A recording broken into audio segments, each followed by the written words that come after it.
position. Proceed with the dog stand position. And lift your right arm then down. Good for 1 set with 16 repetitions.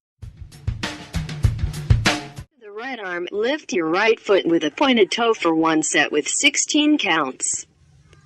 Be a 45-degree angle upon lifting the foot.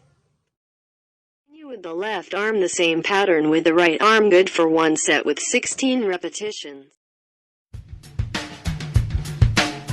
Complete the basic. Continue executing using your left foot with 16 repetitions. Stride position. Proceed with the dog stand position. And lift your right arm and right foot up and down simultaneously for 1 set with 16 repetitions. Then do it simultaneously. Good for 16 seconds. Up and down, left arm and left foot.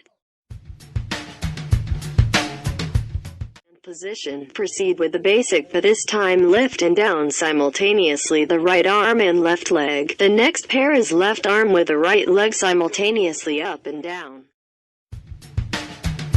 Performing 16 repetitions each contralateral pair. Note that every time that lifting is performed, breathing using the core will simultaneously take place.